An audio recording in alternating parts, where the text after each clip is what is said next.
Have y'all noticed? Have y'all noticed all of the new construction going on? All the new subdivisions, all the pipe farms are what? They're disappearing, aren't they? And houses are coming up. And that's because, look at this chart here, 41% of people buying a home prefer to buy a new home. Why do you think that is? You can get what we want. Exactly. You can pick out all the neat stuff, all the finishes, and what else? That's what I'm doing right now. Nobody You ever are- walked on the carpet What? before. Deals. Deals. You know, the builders that are building homes right now, they bought those lots they're putting those houses on for a steal from the bank. And they're passing those along to the end user. You're right. What else? Well, architecture. You can get, like you said, what you want. You get the open kitchen, open to the keeping room or the family room or whatever, bigger bedrooms, all that kind of stuff. But 21% prefer to buy an existing home. Why do you think that is? All the issues are kind of there. I mean, like, foundation selling, I guess. Yeah, you can see what you're getting. That's, maybe it's 10 years old, 15 years old, 20 years old. You know what you're getting, right? No surprises. The neighborhood's developed, it's established. You won't get any surprises there too. You know what you're getting there. What else? Established yard. Yeah, that's a big thing. If it's been landscaped already, that's tens of thousands of dollars you want to spend. But 38% really don't care. They'll take either one. They're just looking for a deal, right? And with interest rates, they didn't go up like we thought they would. And so there's a lot of buyers in the market right now. Look at this next one. Median home price. This is a national average. I didn't pull just Henry County stats this time. I just pulled national stuff. But look what happened from 2011. The average price nationwide, 166. And look what's happened over the last couple of years. 208,000. That's a big jump. That's a big jump. And a lot of that's because, we had a massive influx of distress sales, foreclosures, short sales, all that stuff. And they were just flooding the market, and people were getting crazy good deals back in 2000. It really started about 2000, late 2007, all the way through to about 2000, into 2011, 2012. Started turning back around. But, so crazy good deals, but now we're starting to see prices starting to pull back up. Take a look at that next one. And that's months of inventory. That's kind of that's a good gauge of what's going on in the market. Back in December, we were scrambling. The foreclosures it was like somebody turned off a faucet. They just stopped out of the blue. Everybody heard for years and years about shadow inventory. You've probably heard that in the news. And the banks were holding back all these houses that they haven't released to the market yet. Well, it's like it never came. It's like those houses never showed up on the market. What's happening is, in fact, they were trickling out all along. There really wasn't this built up, this pent up shadow inventory that came to the market and flooded. But so in December, we were all scrambling around. I had nothing to sell. I had buyers that were ready to buy because they were freaking out because they heard on the news that interest rates are going to soar. They're going to go to 6%. It's soar. It's funny. But compared to where we were in the mid to high threes. And and now we're what, 4.25, 4.4? 4.5. Yeah, 4.5. So we never really saw that, but they were hearing what was going to happen. So buyers were scrambling because they didn't want to what? They didn't want to miss the boat, right? They didn't want to miss out on the low end and the great interest rates and lock in a payment for the next 30 years. So what happened was the demand started getting higher, prices started going up. And so that started rebuilding or reclaiming some of the equity that was lost over the last 5, 6, 7 years. And so we started seeing more traditional sales coming on. People who were, well, I'd love to sell my house, but I just don't know if I can get my price. And really, they're not looking at making tons of money on the house. They just want to get out of it, without having to bring a ton of cash to the closing table. So we're started to see those about the first of this year. Really, spring it started heating up, and now we're really approaching a healthy market. When you get to the 6% or 6 month price or point where you have 6 months inventory there to sell, that's a sign of a healthy market. That's where you want to be.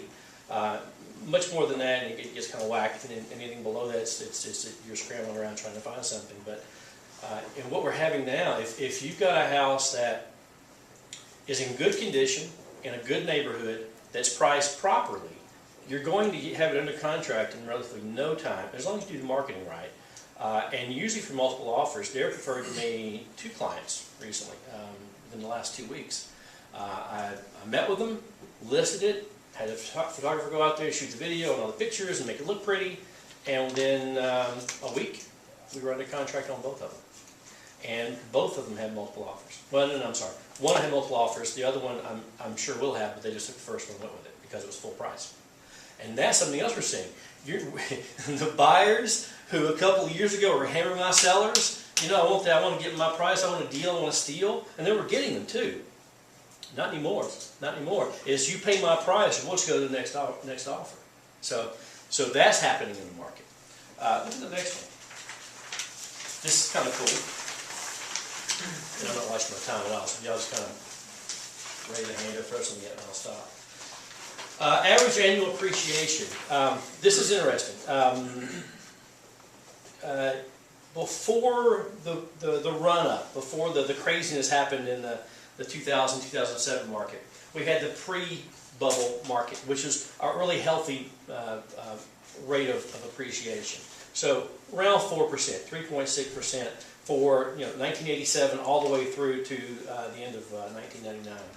And then prices started going crazy, going through. That's where everybody was, buying a house and selling it 6 months later and making, $100,000 and moving on to the next one. It would never stop, right? The trend would just never stop. Well, that was in fact a bubble, and in April 2007, somebody popped it, and then look what happened after that. We had the bust. And these are national averages. Keep in mind, the Atlanta market in some areas was hit much harder. And we saw much more appreciation during the bubble rise as well. Some neighborhoods, like in Clayton County, were almost devastated with more than 50% depreciation within a relatively short period of time. Good for investors because you could buy a $100,000 house for about 40 grand, in a really good condition. Now, I showed one yesterday over in Ellenwood, not the best part of Ellenwood either, it's off Pinell Road. And it was 1964 house, brick, three bedroom, 1.5 bath, if you really count the half. And they were asking $67,000 for it, and it probably needed about 20 grand in work just to get it rentable. So the days of buying a rental house for 20 grand or 30 grand, they're pretty much gone. But you saw that, so we had the bust. But now we're starting to come back up. Beginning around spring of 2012, up until present day, around 5% appreciation, which is really good.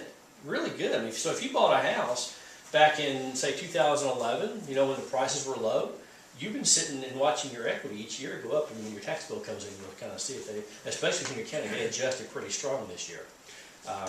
But we're seeing that. So the question then would be, so what's going to happen for the next 4 or 5 years, right? So flip over to the next page. And this is really encouraging right here. Even though you see the bars going down, this is a good thing. Because what you're seeing here is just a good, stable market. Are we all together? I'm the issue, not Did Ted get lost again? No, it was Gia. Okay. It was Gia. Sorry. So, so we're looking here now at 2014. We're thinking it's going to shake out around 4.4%. And then 2015, 16, 17, you're going to go back down to that 3 to 4% appreciation, which really is, I mean, that's kind of getting back to normal.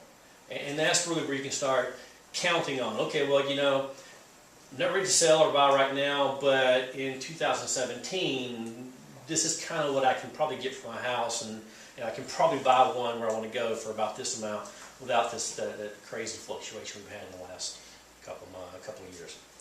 And then finally,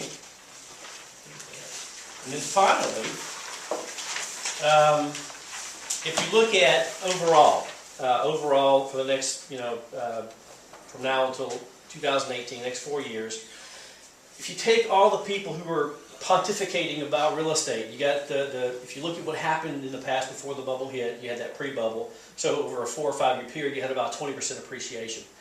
If you look at the people who are really bullish on real estate, who are really thinking we're going to do gangbusters over the next 4 or 5 years, they're saying, well, you probably get like 30% on your house in equity buildup. If you kind of average, normalize that, average it, you're probably looking at about 19.5%. And even the people who think real estate's going to hell in a handbasket over the next 4 or 5 years, you're still even looking at a 10% appreciation over the next 4 or 5 years. So that's encouraging. Then the last one, my timer just went off, the last one I have is return on investment. Ted, I did not put these numbers together. No. I'm just delivering the message. If you look at everything you could have invested in for the average person, you got the Dow, you got the S&P, NASDAQ, you see what's happening there, and then the blue bar there is real estate. Over the last 14 years, if you had bought in real estate and hung on to it through the bust and lived through the upturn, you would have seen about a 67% return on